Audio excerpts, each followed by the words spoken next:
The first sound was never the warder. It was always something smaller, something human, a child's voice bouncing off concrete walls, a teacher clapping once to gather attention. The shuffle of paper bags and the scrape of metal bleacher seats being folded down by impatient hands. The whale had learned to listen for these sounds long before she learned to perform, long before she understood that the echoes above the surface carried meaning, carried expectation, carried something she would never fully translate, but always feel pressing down through the water.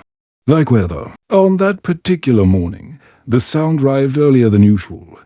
A Thursday sound, which meant school buses, which meant smaller voices, which meant a different kind of watching, less patient, more curious, full of questions that would never be asked aloud but would hang in the air like mist above the tank. She rose slowly toward the glass, not because she was trained to, not because the signal had been given, but because something in the pitch of those voices pulled at her the way the moon pulls at tides.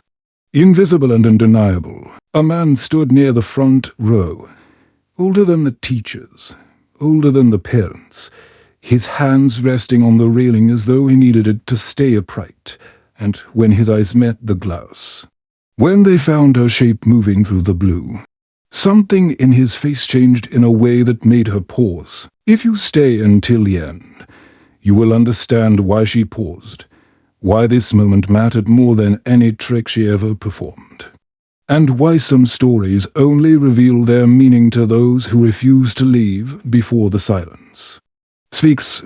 She did not blink. She did not turn. She simply stayed there, suspended between two worlds, waiting for something neither of them could name. The sound of children arriving at the park had a particular texture in those years, a layered quality that built slowly like weather gathering before rain.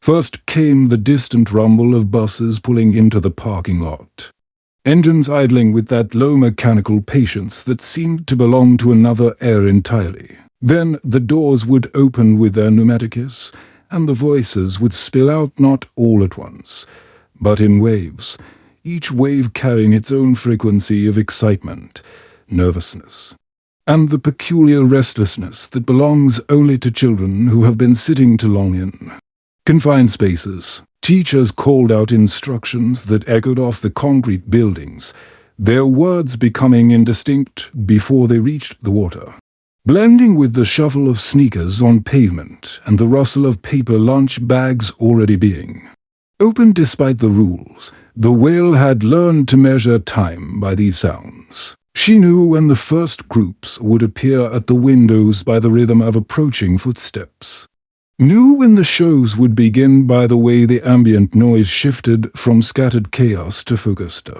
dissipation.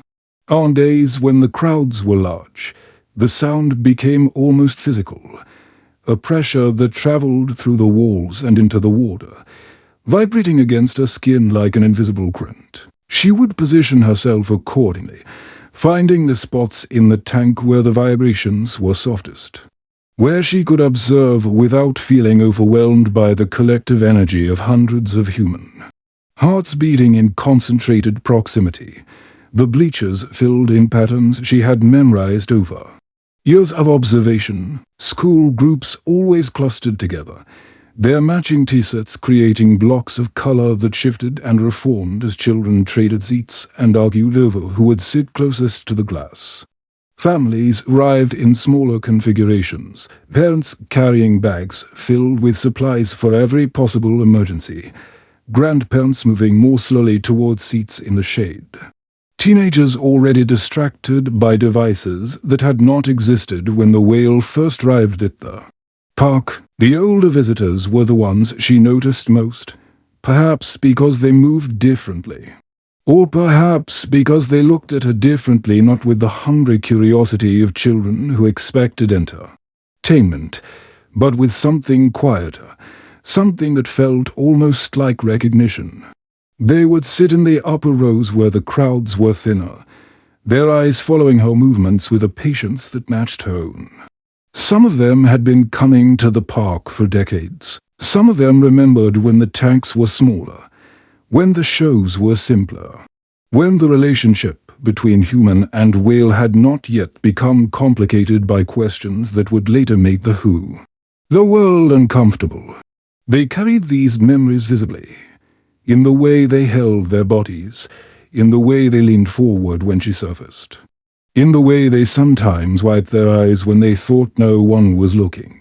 She had been young when they brought her here, though the word young meant something different for her kind than it did for the humans who used it. Her memories of before were fragmented, stored in her body rather than her mind, the sensation of open water extending in all directions, the presence of others whose calls she could feel resonating through miles of ocean, the particular quality of light filtering down from a surface that had no edges. These sensations had not disappeared entirely. They lived in her muscles, in her breathing, in the dreams she had during the darkest hours of night when the park was empty and the tanks were lit only by the faint glow of emergency lights. But they had been joined by other memories now, memories of enclosed spaces and scheduled feeding times, of signals and responses that had been repeated so many times they had become as natural as breathing. And she did not resent these newer memories. She did not long for the older ones with the kind of desperate longing that humans might imagine.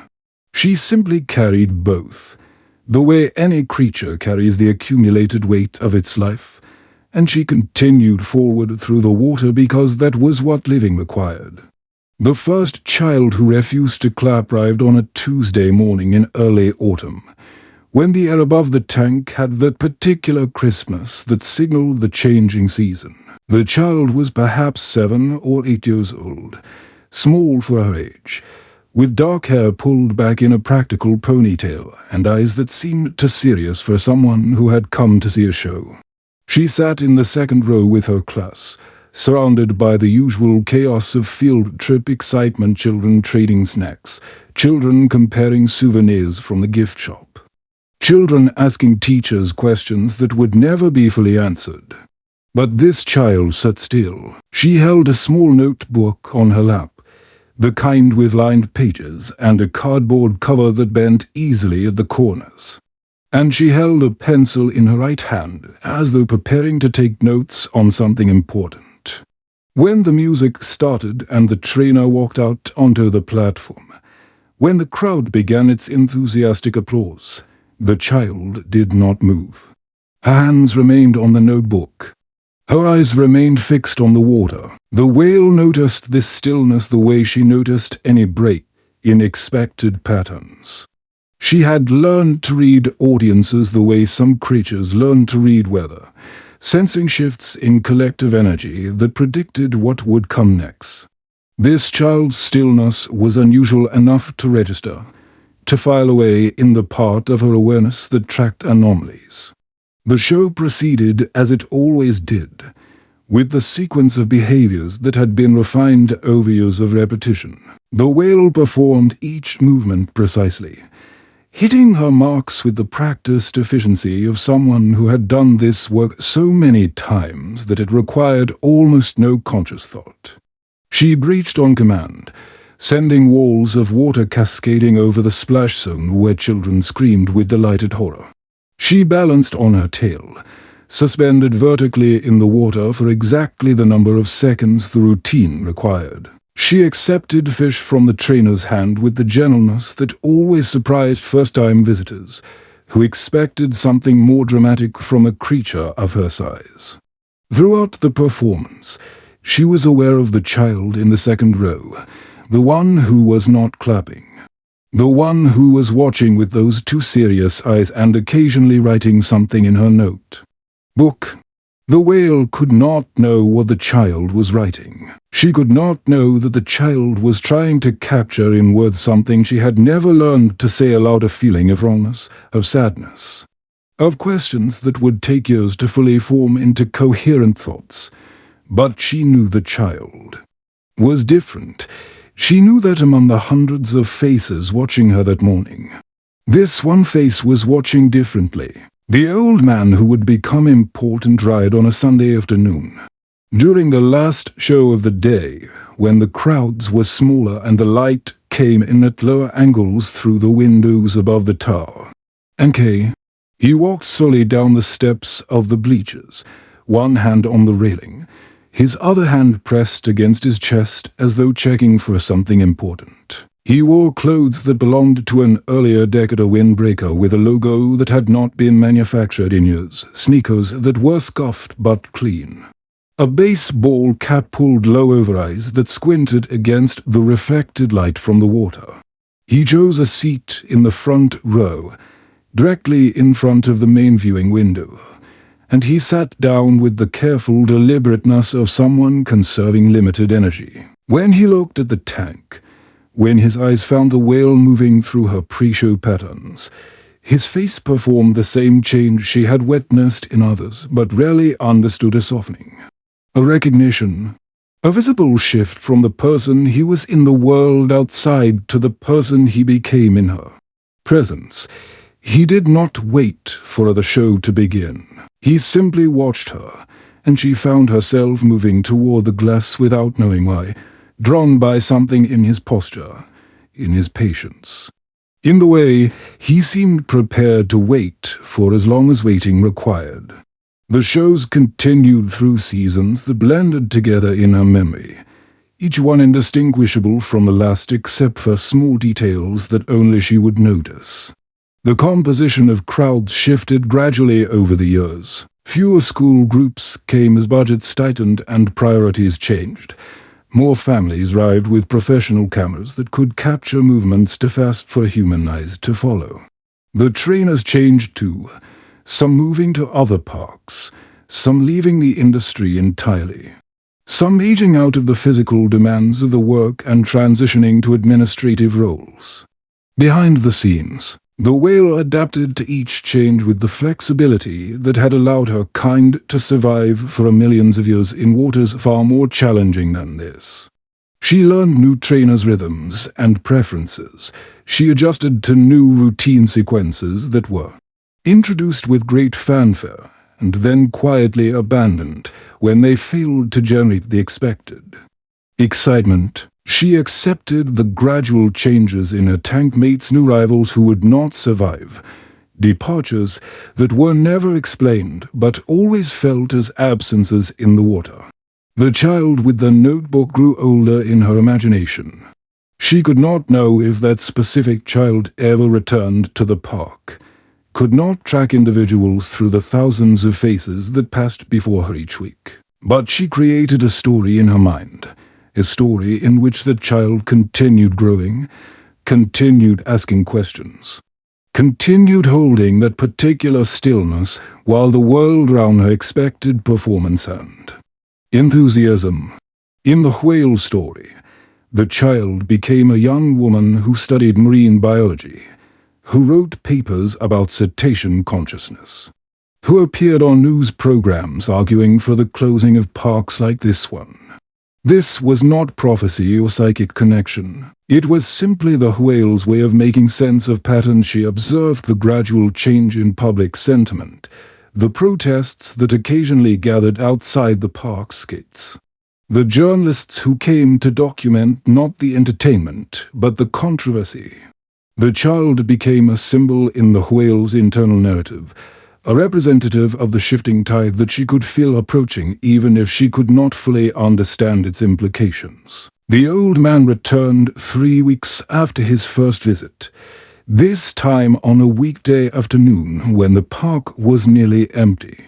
He sat in the same seat, front row center, and he stayed through all 3 shows that were scheduled that day. Between shows, when most visitors wandered to other attractions or took breaks for food, he remained in his seat, watching the tank as though the show had never ended. The whale found herself returning to the glass where he sat, lingering there longer than her training required, studying his face the way she might study any interesting feature of her environment.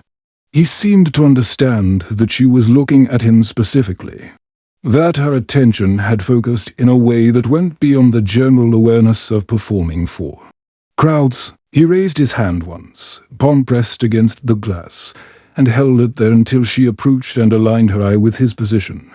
They stayed like that for several minutes, the old man with his palm against the cold surface, the whale suspended in water that suddenly felt warmer than usual. Something passing between them that neither could name. Years condensed in the way years do when routine dominates experience. The whale measured time not by calendars but by accumulation, the accumulation of shows performed, the accumulation of fish consumed, the accumulation of surfaces and dives that wore pathways into her body's memory.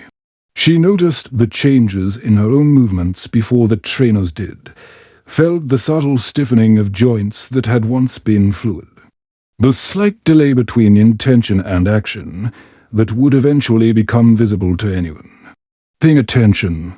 Swimming required more effort now. Breaching required preparation she had never needed before. The vertical holds that had once been effortless now demanded concentration to maintain. She did not think of these changes in terms of decline or deterioration.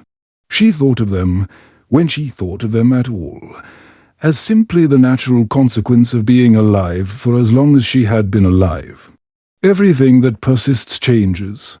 This was true for her tank, which was repainted and reconfigured multiple times over the decades. This was true for the park, which expanded and contracted according to economic forces she would never understand.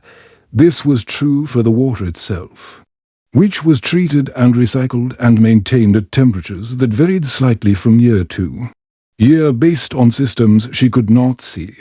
The audiences changed in ways that reflected larger changes in the world beyond the park's walls. The devices people carried grew smaller and more powerful, capable of capturing images that would have required professional equipment in earlier decades. The questions children asked shifted from simple curiosity about size and speed to more complicated inquiries about captivity and freedom that their teachers struggled to address. The protests outside the gates grew larger, then smaller, then larger again. Their rhythms following news cycles and documentary releases and scientific publications that brought temporary attention to issues that had existed since the park first opened. Inside the tank, these changes registered as variations in the ambient emotional temperature of crowds, less pure wonder, more complicated feelings that the whale could sense but not interpret. Some visitors now came with visible reluctance, brought by younger family members or obligated by social circumstances they could not avoid. Others came with defiance, determined to enjoy themselves despite the cultural pressures that suggested they should not. The whale performed for all of them equally, having no preference between wonder and guilt, between enthusiasm and discomfort. The child who would not clap became, in the whale's internal narrative, part of a larger pattern that she traced through the years. There had always been quiet ones, always been observers who seemed to occupy different emotional space than the crowds round them. She remembered a teenager from years ago who had stayed after a show, sitting alone in the emptying bleachers until a janitor asked him to leave. She remembered an elderly woman who had visited every day for a week and then never returned, her face still clear in the whale's memory despite the thousands of faces that had come after. She remembered a toddler who had pressed both hands against the glass and wept inconsolably when her parents tried to carry her away, as though leaving the tank meant leaving something essential behind. These individuals accumulated in her consciousness like layers of sediment, building a picture of human experience that was partial, a genuine and understanding that people came here carrying things he could not see, and that some of them left carrying different things, changed by their time in her presence in ways she would never fully know. The old man's third visit coincided with a maintenance period that had reduced the show schedule to a single performance each afternoon. He arrived early and stayed late, longer than any other visitor that day. During the breaks between shows, he spoke to one of the senior trainers. Their conversation too quiet to understand, but visible through the window where he waited. The trainer's body language suggested discomfort, resistance, and finally resignation to something being asked. That evening, after the final show had ended and the crowds had dispersed, the whale saw the old man walking with the trainer toward a service entrance that visitors were not normally permitted to access. They disappeared from her line of sight, but she could feel the vibrations of their footsteps through the structure of the building, moving closer, descending stairs, approaching the below-surface areas where maintenance happened and equipment was stored. And then there was a new sound, the creak of a service door, the shuffle of shoes on wet concrete, and the old man's voice speaking softly, saying words she could not distinguish but could feel as patterns in the air. He had been a trainer here once, decades ago, before the park had grown to its current size, before the controversies had begun, before the world had started asking questions about what it meant to keep creatures like her in tanks like this. He had been young then, passionate about marine life in the uncomplicated way that was possible before the complications became visible. He had worked with her during her first years in captivity, had been part of the team that taught her the basic behaviors that would later be refined into the spectacular routines she still performed. When he left, it was not because of any dramatic rupture, not because of protest or principle, but simply because life had carried him in other directions: marriage, children, a career in a field far removed from water and whales.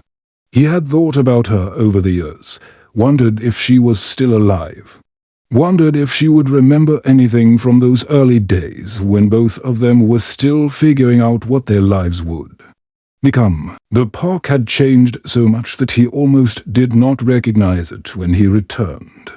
But she was still here. She was still here. The whale could not know these details of his history, could not access the narrative that explained his presence and his attention.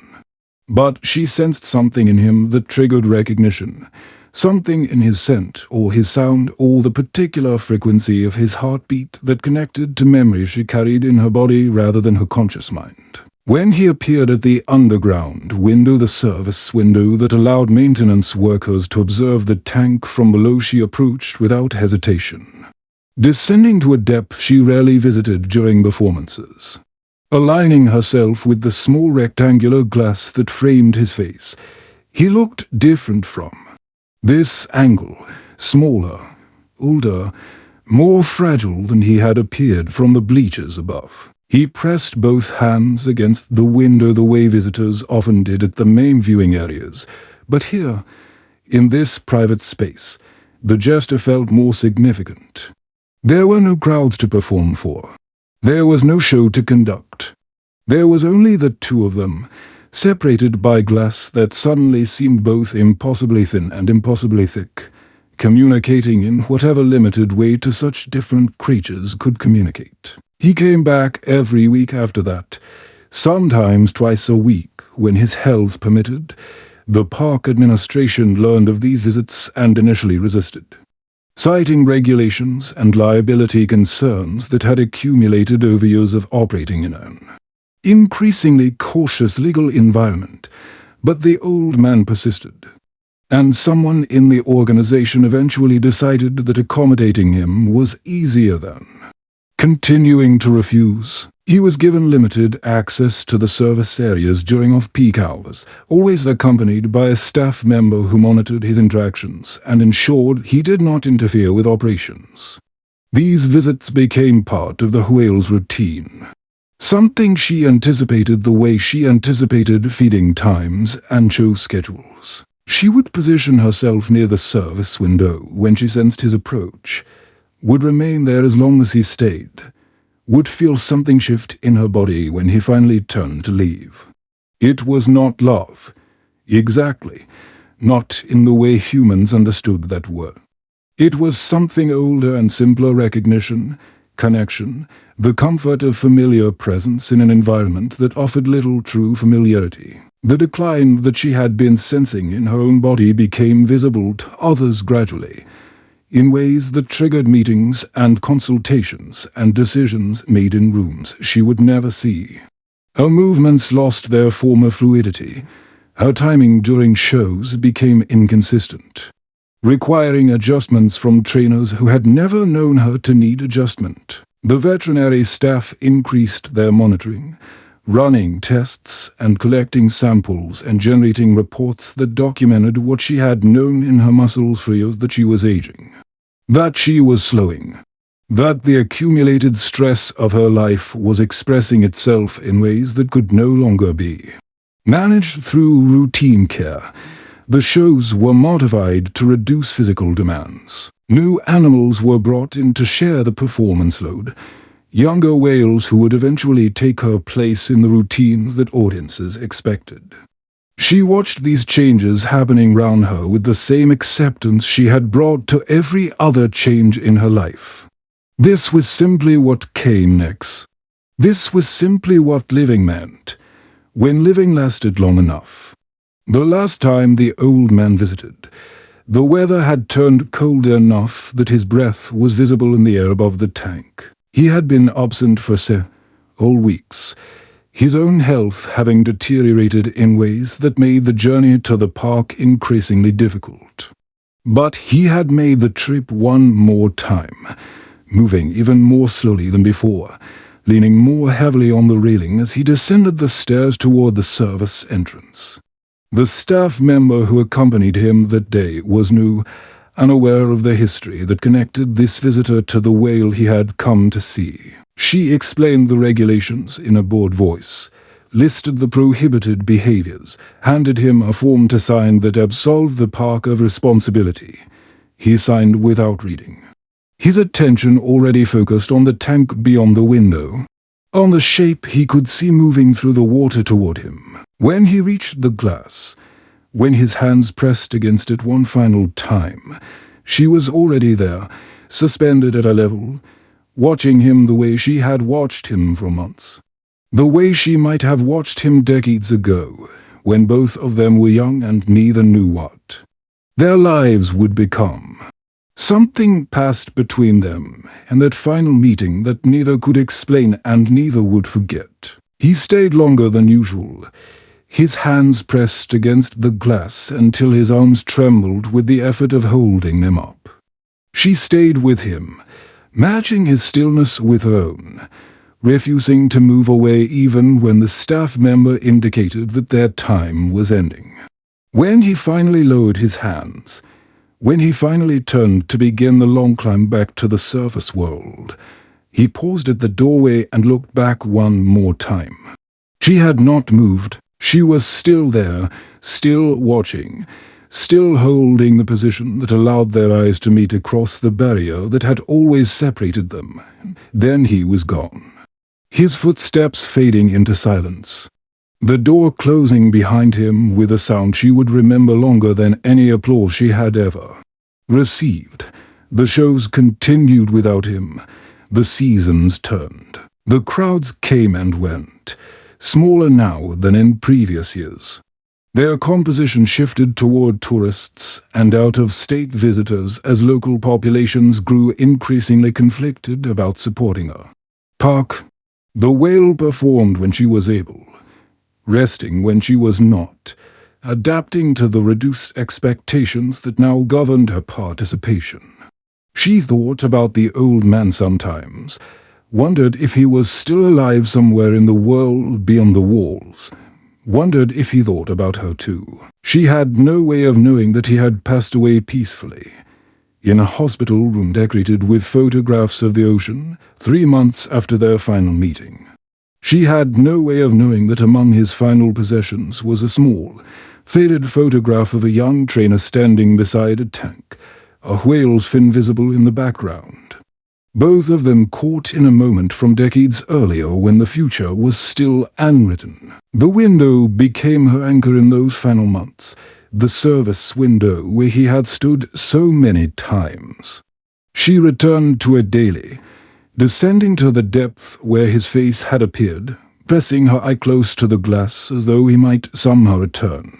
The staff noticed this behavior and documented it in their reports, noting the unusual pattern without fully understanding its significance. Some speculated that she was remembering something from her training, performing a behavior that had once been reinforced.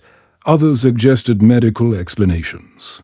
Changes in her cognition that caused her to fixate on particular locations. None of them considered the simplest explanation that she was waiting for someone who would never come back. That she had formed an attachment that transcended the boundaries of species and circumstance. That something in her was grieving in whatever way her kind was capable of grieving. The window drew her back again just weeks before the end, on a quiet afternoon when the park was nearly empty and the light came in at angles that reminded her of other times, other seasons, other versions of herself moving through water that had once felt newer. She descended slowly, her body protesting the effort, and aligned herself with the small rectangle of glass that had become so important to her geography. There was no one there this time. The corridor beyond the window was empty, dimly lit by maintenance lights that gave the space an underwater quality of its own. But she stayed anyway, watching the emptiness, remembering the presence that had once filled it. She stayed until the light above her began to fade, until the sounds of the park quieted toward their evening stillness, until something in her body signaled that it was time to rise back toward the surface. And then she returned to her usual patterns, her usual routes through the tank, her usual preparation for whatever the next day might bring. The final weeks were not dramatic. They were simply quieter, slower, more attenuated than the weeks that had come before. She continued performing when the trainers asked, though her performances had become abbreviated versions of routines that had once been spectacular. She continued eating when food was offered, though her appetite had diminished to the point where the veterinary staff adjusted her portions accordingly. She continued swimming her circuits round the tank, though the circuits had grown shorter and the rest periods between them longer. The crowds that watched her now were smaller and more subdued, their applause softer, their energy less insistent than the crowds of previous years. They seemed to sense something, these final audiences. They seemed to understand that what they were witnessing was not just a show but an ending, a slow departure that had been years in the making. She returned to the window one last time on a morning that felt like any other morning, unremarkable in its details but heavy with significance that only became clear in retrospect. She descended to the depth where the glass waited, aligned her eye with the empty corridor beyond it, and stayed there for what felt like hours. The sun moved across the surface above her. The sounds of the park cycled through their familiar patterns, early morning quiet giving way to the first rivals, the first voices, the first footsteps on bleachers. She listened to these sounds the way she had always listened, cataloguing them, filing them away, adding them to the vast accumulation of human noise she had absorbed over decades of captivity. And then she rose, slowly, carefully, back toward the surface where the day's first show would soon begin. The final performance was not announced as final. There was no special ceremony, no acknowledgement of what it represented. It was simply the last in a series that had extended across more than a quarter century, the last time she would hear those particular patterns of applause. The last time she would execute those particular movements for crowds that would never fully understand what they had witnessed. She performed as well as her body would allow, hitting the marks that had been adjusted to accommodate her diminished capabilities, accepting the fish that were offered as rewards, surfacing and diving in rhythms that had become as natural as breathing. When it was over, when the crowds dispersed and the trainers retreated to their duties, she found a quiet corner of the tank and rested there, floating in the stillness. listening to the fading sounds of human activity. The park closed early that evening due to weather conditions that had been forecasted but underestimated. Staff members secured exhibits and checked equipment. Maintenance crews completed their rounds. The sounds that had filled the air for hours gradually diminished until all that remained was the hum of life support systems and the occasional drip of water from fixtures that needed repair. In the tank, the whale continued her slow circuits, moving through water that had grown familiar enough to feel like an extension of her own body. She passed the main windows where crowds had gathered for decades. She passed the feeding platforms where trainers had stood calling her name. She passed the service window where the old man had pressed his hands against the glass and looked at her with eyes that seemed to understand something about her life that she could not articulate. The end, when it came, was not something she could have anticipated or prepared for. It was simply a moment that arrived after countless other moments. Indistinguishable from them except in its finality, she was swimming her circuit when it happened. The sudden slowing, the gradual cessation of movement, the stillness that spread through her body like cold water filling warm spaces. She drifted toward the surface, pulled by buoyancy rather than intention, and came to rest in a position that might have looked, to someone watching, like the beginning of another routine. But there was no one watching. The bleachers were empty. The lights were dimmed. The crowds that had defined her existence for so many years had gone home to their own lives, their own concerns, their own carefully compartmentalized relationships with creatures like her. The staff member who found her the next morning had been working at the park for only a few months, not long enough to have formed the attachments that made such discoveries personally devastating. He followed protocol, notifying supervisors, initiating the documentation procedures that attended any significant event. The veterinary team arrived and confirmed what was already obvious. The communications staff began preparing statements that would be released to media outlets already beginning to call. And somewhere in the building, someone placed a call to a number that connected to another organization, one that would help coordinate the next steps in a process that had been planned for years. The news traveled through channels both official and informal, reaching audiences that had followed her life without ever meeting her. Documentaries would later be made, articles written, debates renewed about the ethics of keeping such creatures in captivity. Her story would become part of a larger narrative about humanity's complicated relationship with the ocean and its inhabitants, invoked by activists and industry defenders alike. Interpreted and reinterpreted according to the needs of those doing the interpreting. But in the immediate aftermath, before the public responses and the institutional statements and the inevitable controversies, there was a simpler reality, an empty tank. Water still circulating through filters that no longer served their purpose. And the absence of a presence that had defined this space for longer than many of the humans who mourned her had been alive. The window remained where it had always been, unremarkable from the outside. Just another maintenance access point in a building full of maintenance access points. No one knew that she had returned to it so many times in her final months. No one knew that it had become, for her, a site of meaning and memory, a place where something like hope had lived even as everything else was fading. The glass still reflected the dim light of the service corridor. The water beyond it still moved in patterns dictated by filtration systems.